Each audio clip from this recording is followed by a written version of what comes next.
नमस्कार मित्रांनो, आज 11 फेब्रुवारी आणि लपंडाव मालिकेत आपण पाहणार आहोत की सखीला आता समजले की कान्हा कामत कंपनीमध्ये नोकरी करणार आहे. त्याचबरोबर सखी आणि कान्हाची केमिस्ट्री आज आपल्याला पाहायला मिळणार आहे. सखी कान्हाला न कळतपणे तिच्या भावना सांगते. त्याचबरोबर अर्ध्या रात्री कान्हा आणि किरण कामत हाऊसच्या बाहेर डिस्कस करत असतात आणि व्हिडिओ कॉलवर माशी बोलत असतात. तितक्यात त्यांना शोधत तिथे मनस्विनी येते आणि कान्हाला लॅपटॉप उघडायला सांगते. ती हे सगळं बघून घेते. तर मित्रांनो, बघूया काय होणार आहे ते. कान्हा पकडला जाणार का? आणि अशाच मालिकेच्या अपडेटसाठी आपल्या चॅनलला सबस्क्राईब नसेल केलं तर लवकर सबस्क्राईब करा आणि व्हिडिओला लाईक करायला विसरू नका. तर मित्रांनो, सुरू करूया आजच्या भागाला. व्हिडिओ शेवटपर्यंत नक्की पहा. कान्हा अर्ध्या रात्री स्वप्नात दिसल्यामुळे आता सखीची झोप मोड झाली असते आणि कान्हा काय करतोय हे बघण्यासाठी आता अर्ध्या रात्री सखी कान्हाच्या खोलीत जाते. तर मित्रांनो, सखीच्या पैजणमधलं जे घुंगरू असतं ते कान्हाच्या ब्लँकेटमध्ये अटकतं. सखी आता ते सोडवायला जाते तर कान्हाचं ब्लँकेटच सोडलं जातं आणि तिला दिसतं की कान्हा हाफ पॅन्टवर आहे. हे बघून आता सखी जोरात ओरडते आणि तिचं तोंड फिरवते. कान्हा सुद्धा आता सखीला बघून ओरडतो आणि पटकन उशी घेतो त्याच्या जवळ आणि तो सखीला म्हणतो, सखी मॅडम, इतक्या रात्री इथे काय करताय तुम्ही? तर आता सखी म्हणते, हो का, मी इथे काय करतेय म्हणजे आधी तू मला सांग, हे असं हाफ पॅन्ट मध्ये कोण झोपतं? तर बघा मित्रांनो, आता कान्हा म्हणतो, कोण झोपतं म्हणजे? कान्हा तो उशी फेकून देतो आणि उठून उभा राहतो. तर परत आता सखी ओरडते आणि तिचं तोंड फिरवते आणि कान्हा सुद्धा आता सखीमुळे ओरडतो आणि पटकन ब्लँकेट घेतो. त्यानंतर आता कान्हा विचारतो सखीला, मला हे एक सांगा की तुम्ही इथे काय करताय? तुम्हाला हे कळत नाही का की एखाद्या पुरुषाच्या खोलीमध्ये असं बाई माणसाने रात्री अपरात्री असं भसकन घुसू नये म्हणून? अंगावर कपडा असतो नसतो? तर आता सखी कान्हाला म्हणते, एक मिनिट, मी आपलं असं सहजच आले होते, म्हणजे तू झोपलायस की नाही झोपलाय हे बघण्यासाठी. तर मागून आता कान्हा सखीला म्हणतो, आता वळू शकता हा तुम्ही. तर आता सखी मागे वळते आणि कान्हा म्हणतो, आता यावेळी बघायला याची ही वेळ आहे का? आता जनरली सगळी नॉर्मल माणसं झोपलीच असतात. तुम्हाला काय वाटलं मी दिवसा ड्रायव्हर आणि रात्री वॉचमॅन असतो का? कानटोपी घालून असं जागते रहो म्हणायला. आणि असं ऍक्टिंग करताना कान्हा परत उठून उभा राहतो आणि ते ब्लँकेट खाली पडतं आणि परत आता सखी ओरडते आणि तिकडे बघते आणि त्यामुळे आता कान्हा सुद्धा परत ओरडतो. तर आता सखी कान्हाला म्हणते, अरे तू ओरडू नकोस ना, सगळे उठतील. कान्हा म्हणतो, सॉरी. त्यानंतर आता सखी तिचं जे अडकलेलं घुंगरू असतं त्या ब्लँकेटमध्ये ते सोडवण्याचा प्रयत्न करते आणि सखी कान्हाला म्हणत असते की ते ब्लँकेट सोड. कान्हा म्हणतो, मी नाही सोडू शकत. तर सखी म्हणते, अरे ते निघत नाहीये, सोड ना. तर कान्हा परत सोडतो ते ब्लँकेट आणि कान्हा म्हणतो, हा हे घे सोडलं. तर आता सखी परत तिकडे तोंड फिरवते. कान्हा म्हणतो, सांगितलं होतं ना नाही सोडू शकत म्हणून. त्यानंतर आता कान्हा सखीला म्हणतो, तुम्ही एक काम करा, तुम्ही तुमचे डोळे बंद ठेवा, मी सोडून देतो हे. तर आता सखी म्हणते, ठीक आहे. सखी तिचे डोळे बंद करते. कान्हा म्हणतो, नक्की नीट बंद केलेत ना? तर सखी म्हणते, हो. त्यानंतर कान्हा आता खाली बसतो आणि ते घुंगरू सोडवतो आणि सखीच्या न कळतपणे ते घुंगरू तो स्वतः जवळ ठेवतो. तर कान्हा आता सखीला म्हणतो, सुटलं. तर आता सखी डोळे उघडून बघते आणि नकळतपणे आता ते ब्लँकेट सुद्धा आता खाली सुटलं असतं आणि आता सखी कान्हाकडे बघून यावेळी ओरडत नाही तर हसते. कान्हा ते ब्लँकेट परत आपल्या पटकन जवळ घेतो. खूप मजा येते मित्रांनो या सीन मध्ये. कदाचित मी सांगताना कुठे कमी पडत असेल, पण टीव्हीवर बघायला तुम्हाला नक्कीच मजा येणार आहे. तर आता सखी हसते, त्यामुळे कान्हा थोडा चिडतो आणि सखीला म्हणतो, मला सांगा तुम्ही आता यावेळी इथे का आलात? नाही म्हणजे हेतू काय होता तुमचा इथे येण्यामागचा? आता सखी आश्चर्यानेच कान्हाकडे बघू लागते. तर कान्हा म्हणतो, एक मिनिट, मला जरा अंदाज घेऊ द्या. आणि त्यानंतर कान्हा असा विचार करतो आणि सखीला म्हणतो, चिडवतो तो असं सखीला. असं तो सखीला करू लागतो. सखी म्हणते, काय?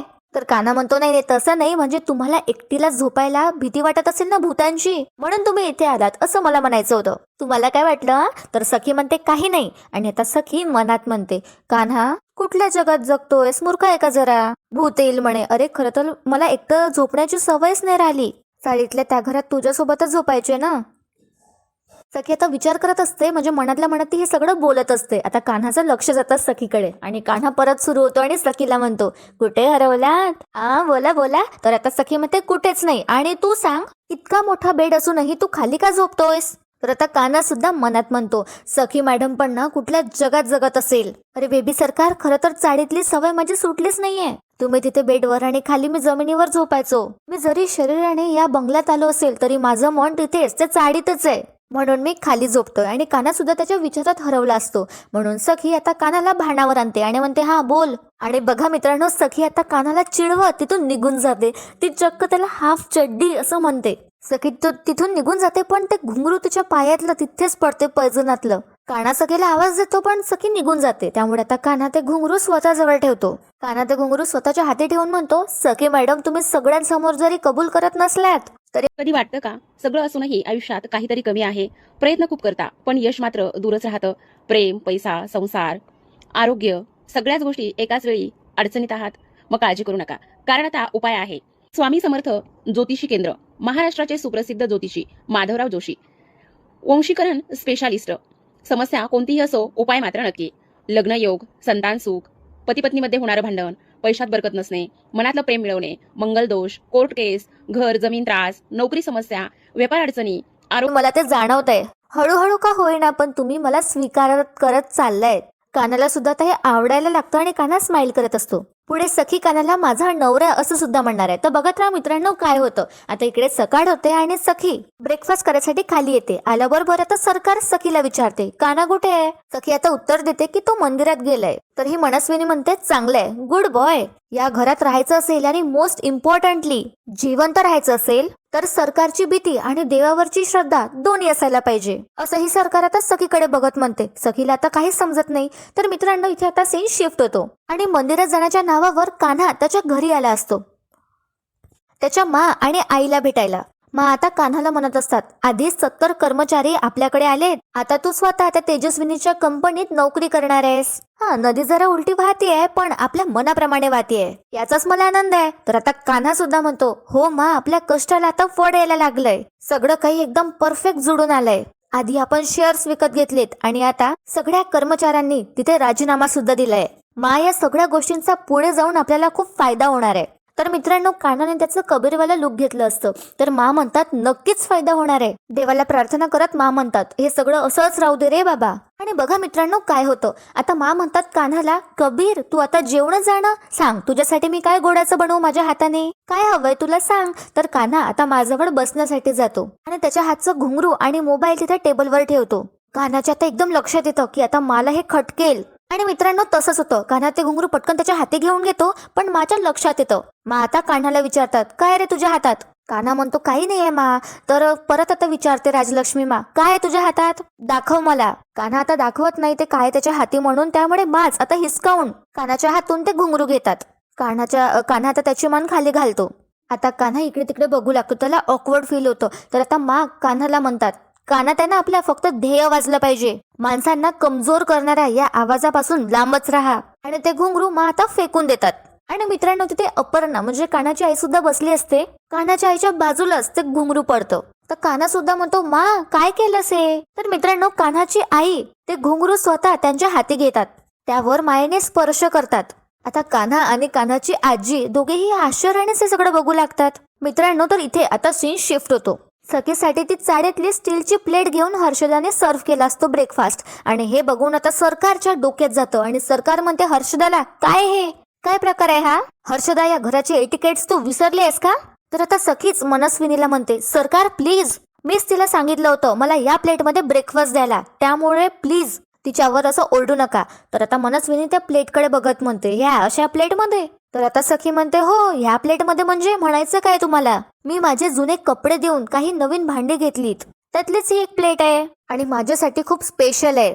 मनस्विनीला खूप राग आला असतो हे ऐकून. आणि बघा मित्रांनो ही मीनाक्षी आता हळूच आवाजात परशूला म्हणते, ही सखी त्या भिकारड्या चाळीतून भिकारडी भांडी घेऊन आली आहे, आता काही या घराला चाळ करणार आहे का? तर हा परशू सुद्धा म्हणतो हळूच आवाजात, हो ना, हिला काय बोलणार, कायच करावं हिचं.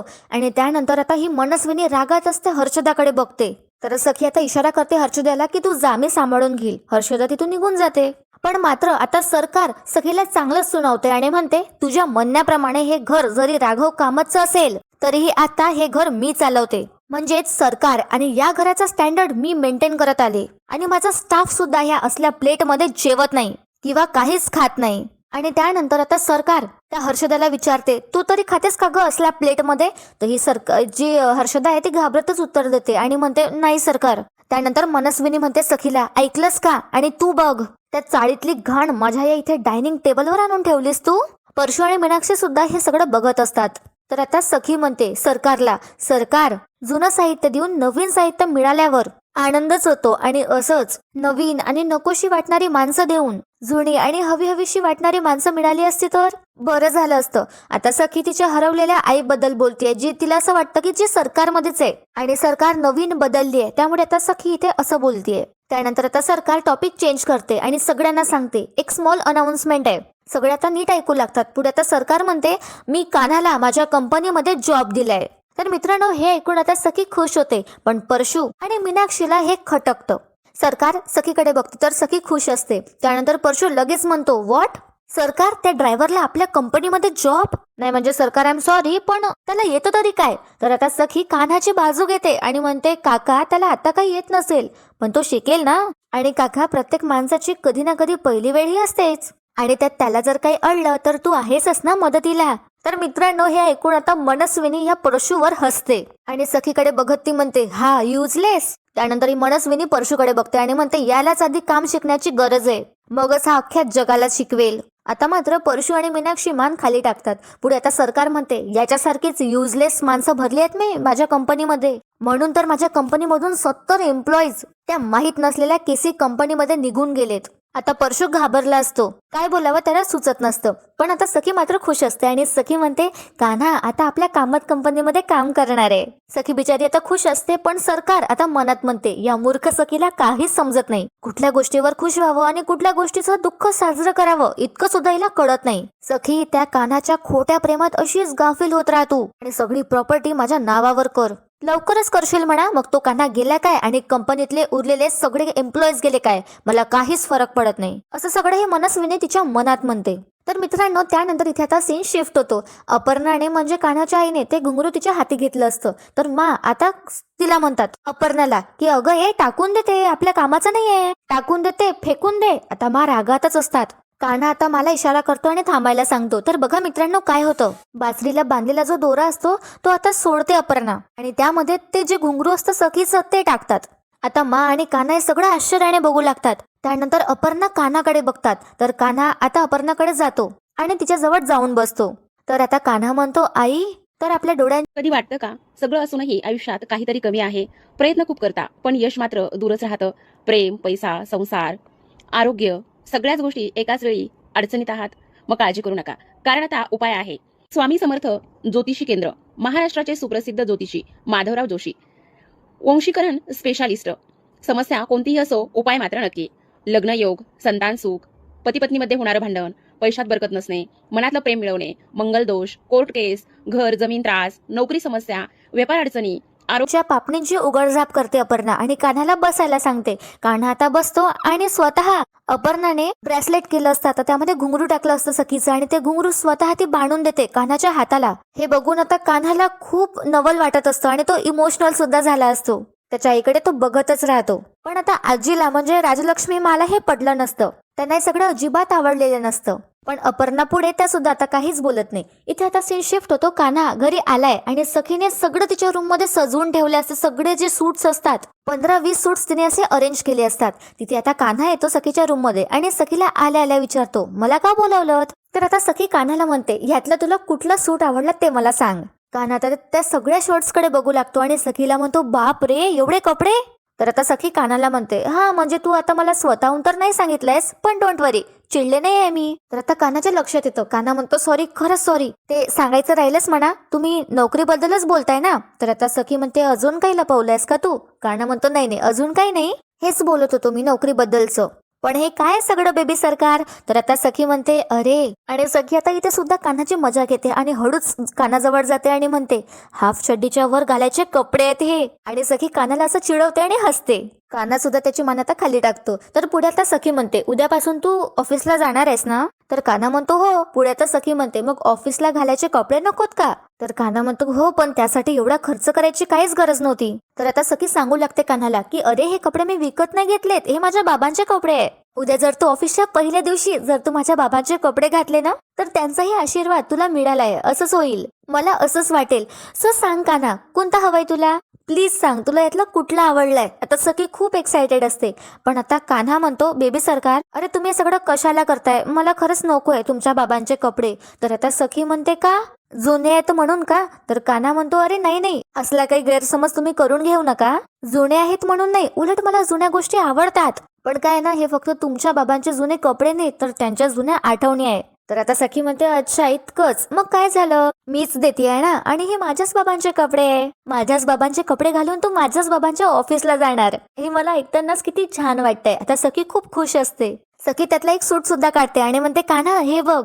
सखी ते कानावर आता असं लावून बघते आणि म्हणते खूप छान दिसतील तुझ्यावर हे सगळे कपडे, ट्रस्ट मी कान्हा. पण आता कान्हा नाहीच म्हणतो. कान्हा सखीला म्हणतो थँक्यू सो मच, पण मला खरंच नकोय. ऑफकोर्स आता कान्हाच्या टार्गेटवर असतात हे सगळे, म्हणजेच तेजस्विनी कामत. त्याला असं वाटत असतं की तेजस्विनीचा नवराच राघव कामत आहे, म्हणून कदाचित तो इथे डिनाय करतोय. कोणालाच आता माहिती नाहीये, कारण ही मनस्विनी आहे म्हणून, तेजस्विनी नाही. त्यामुळे कान्हा कदाचित नाकारतोय हे कपडे. तर आता सखीला हे खटकतं, सखीची चिडचिड होते. सखी कान्हाला म्हणते तुझा प्रॉब्लेम काय रे? मी तुला स्वतःहून काहीतरी देतीये तर तू नाही का म्हणतोयस? आणि यात इतकं ऑकवर्ड वाटावं असं काय आहे? लग्नाआधी मुलगी तिच्या वडिलांचं नाव तिच्या नावापुढे लावते आणि लग्नानंतर तिच्या नवऱ्याचं. मग जर वडिलांची जागा नवरा घेऊ शकतो तर माझ्या बाबांचे कपडे माझा नवरा का नाही घालू शकत? तर हे ऐकून आता कान्हाला झटकाच लागतो आणि कान्हा सखीला म्हणतो माझा नवरा. आणि बॅकग्राऊंड मध्ये आता म्युझिक सुरू होतं. कान्हा आता सखीकडे बघतच राहतो. तर आता सखी म्हणते माझ्याकडे काय बघतोय, ते कपडे बघ आणि त्यातला कुठला आवडलाय ते सांग, आणि नसेलच आवडला ना किंवा नसेलच घालायचा तुला कुठला तर तसं पण सांग, राहू दे. सखी आता चिडून निघत असते. कान्हा तिला थांबवतो आणि म्हणतो एक मिनिट, तुम्ही आता पळताय. मला एक गोष्ट खरंच सांगा, तुम्ही खरोखर मनोमन मला नवरा म्हणायला हवंय ना? तुम्ही मला नवरा मानायला लागलात ना मनोमन? सखी आता कान्हाच्या अंगावरच जाते आणि म्हणते तू खूप जास्त पुढचा विचार करू नकोस हा. मी जे बोलले ते मनापासून नाही बोलले, असंच आपलं. कान्हा म्हणतो अच्छा फ्लो मध्ये? सखी म्हणते हा. तर आता कान्हा सखीला चिडवतो आणि म्हणतो हल्ली बऱ्याच गोष्टी फ्लो मध्ये होऊन जात आहेत ना तुमच्याकडून, असं वाटत नाही का तुम्हाला? आता सखीला आठवतं की तिने कान्हाला मिठी मारली होती 2-3 वेळा, तेही स्वतःहून. त्यानंतर आता कान्हा म्हणतो चांगला आहे तुमचा हा फ्लोचा प्रवास. तर आता सखी कान्हाला थांबवते आणि म्हणते ओ हॅलो एक मिनिट, प्रत्येक गोष्टीचा अर्थ काढलाच पाहिजे असं काहीच नाहीये. काही काही गोष्टी होतात अशाच आणि करायच्या असतात वाटल्या तर. कारण आता गपचूप सगळं ऐकत असतं, त्याला ऑलरेडी आता सगळं समजलं असतं. आणि सखी आता ते सगळं सावरण्याचा प्रयत्न करते आणि मनात येईल ते ती बोलत असते. ती कान्हाला म्हणते मी काही हे बायकोच्या नात्याने नाही करत आहे. तर आता कान्हा विचारतो मग कुठल्या नात्याने करताय तुम्ही हे सगळं? सखी आता उत्तर न देण्याचा प्रयत्न करते, पण कान्हा आता तिच्याकडे चालत जातो.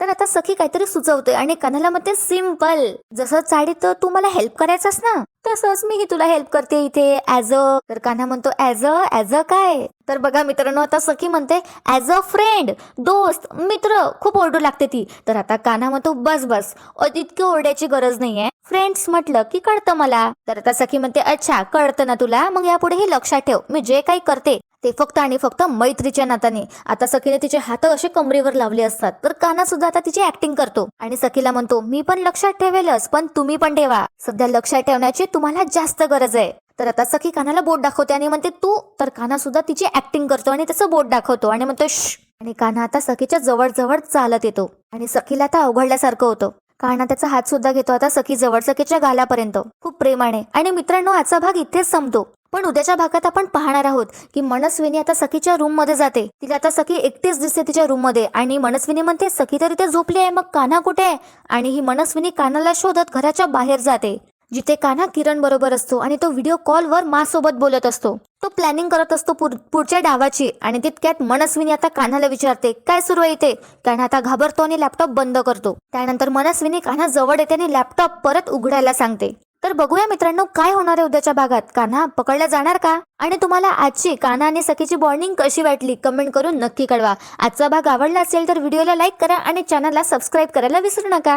व्हिडिओ शेवटपर्यंत पाहण्यासाठी खूप खूप धन्यवाद.